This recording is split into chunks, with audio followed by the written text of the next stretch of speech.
Welcome to another PC Sportscards PSA submission reveal. This is Josh with PC Sportscards. We have a different kind of reveal for you today. We're not going to go through the entire 150 card order.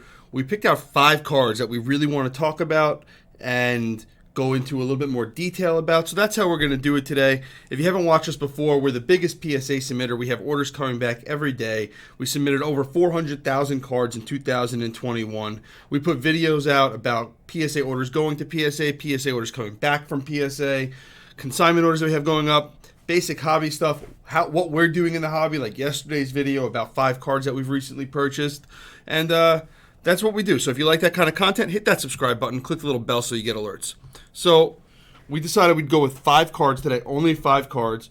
First card up is the Wander Franco Refractor from Bowman's Best. No rookie logo on this card.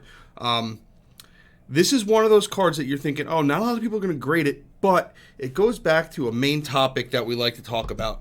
One of the things that we talk about a lot is that when you grade a card, you're grading that card. If you're grading a card to sell it to somebody else, you're not grading the card because you want it graded. You're grading it because somebody else is willing to pay more for it graded. In this case, it's a $15 raw card that sells for about $90 as a PSA 10 and $35 or $40 as a PSA 9. Would I send this in at the $30 level? Probably, just because I might get that money. I might make a little bit on it. But seeing that only 75% of them come back as a 10, and there's only 77 PSA 10s right now. Is that right? 77 PSA 10s right now. And it's only a $90 card. Not that many people are saying that they really want this card as a PSA 10. If this was like $200-300 as a PSA 10, I'd say go for it. Send them in. Get this thing graded. I don't think long term this is a card that you should be spending money on grading or picking up to send in or picking up in general. To me, this card is a pass, and I am happy this customer is going to be selling this card to make some money for it, but I don't recommend sending this one in the future. Next card up, one of my favorites. We've seen a lot of these.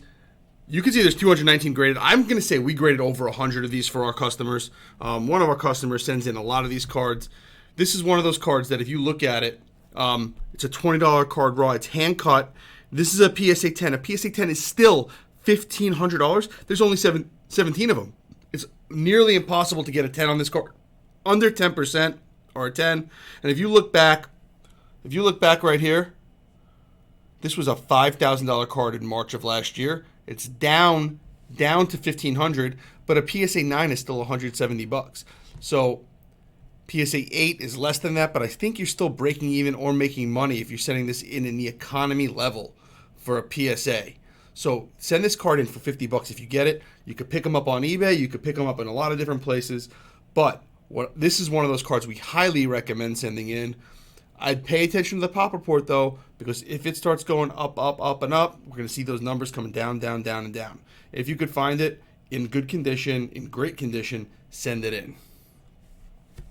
That's 2 down, 3 to go. Number 3, Zion Silver. Now, silvers have become one of the most popular cards out there. This was thousands and thousands and thousands of dollars a while ago. It's down to about a $1,000 card. 1,500 is a PSA 10, I guess.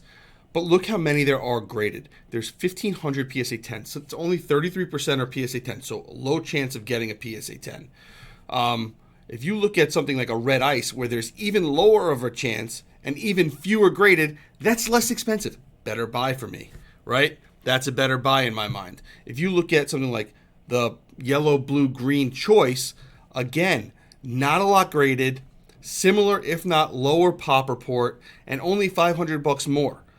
I'm looking at the red ice and the blue, green, yellow, and other colors like that instead of just the base silver.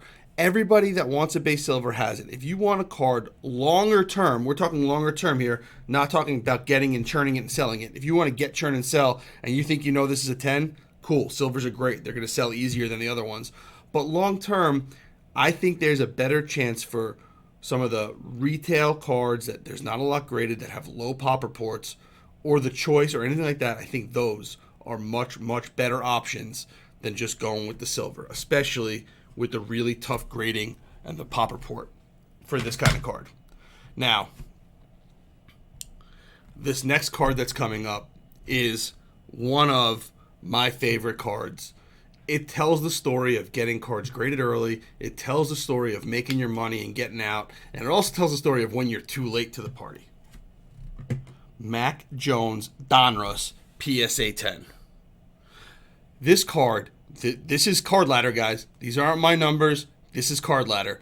This card went for $3,000. Multiple sales over $2,000 last year. Multiple sales on the way back down to the thousands. Multiple sales, 500, 400, 300. It's a very common base card that you nearly hit every time you open a box. Every box you're going to get one. When you're ripping packs from Target or Walmart or wherever, I was going to say Kmart, but I don't think there's any more of those anymore, and I guess I'm just that old. When you're ripping them, you hit Mac Jones. You probably hit PSA 10 worthy cards.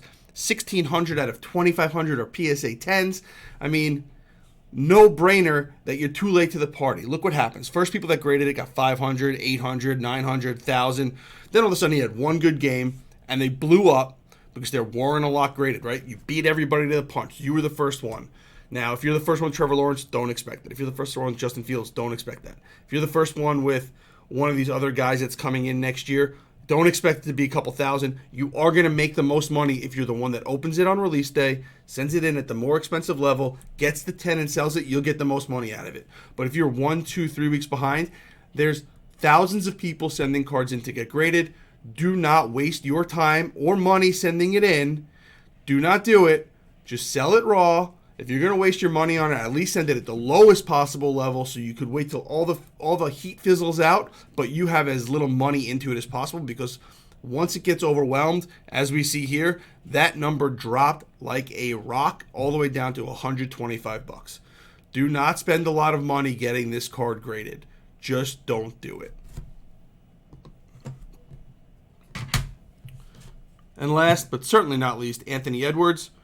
And Anthony Edwards brings up another topic that we want to talk about. Anthony Edwards brings up the topic of alternate grading companies. So this is a very tough grade PSA-wise. Less than 50% are PSA 10s, but you make the most money with PSA 10. If you get a PSA 10, you're quadrupling the raw cost. It's $213 raw. It's $880 as a PSA 10. My finger's below the line instead of above the line. So you are 100% making the most money with a PSA 10. So if you think it's a 10, send it to PSA, make the money. If you're not sure, but it's well centered, maybe the corner's not great, maybe there's a little surface line, but it's well centered, and you think you know what SGC is looking for, and you think you can get at least a 9.5, you can at least make some money with a 9.5. You'll make money with an SGC 9.5. You'll make less money than you will with a PSA 10 with an SGC 10, but you're still making triple your money, and you're getting it back faster. SGC is announcing that 5 to 10 day turnaround times for their grading. If you have 50 or more cards and you want to send those with us, we do SGC submissions for 50 or more cards. And your risk on the other end with getting a 9, you're losing a little bit more than you are with getting a PSA 9, but you have more of a chance of getting either an SGC 9.5 or an SGC 10 versus getting only a PSA 10. So your odds are better to make less money, but just like in anything else, lower risk, lower reward, right? The bigger risk with sending to PSA and only being able to get a 10 to make money is that you get a bigger reward if you get it right. So if you're not 100% sure, but you think you can get at least a 9.5, SGC is an option for a card like this. There are other ones out there like it. This one I just saw and figured that I would show you that SGC for some stuff is an option. I would still stick with PSA when I'm confident because I want to make the most money possible. And that's really it. So I hope this change of pace video was good for you guys. I didn't want to go through a ton of cards. I wanted to put out something that was a bang, bang, bang video that people could really take in what we wanted to talk about. And I hope you guys all have a great weekend and look forward to putting up videos for next week. So without further ado, I'm out of here.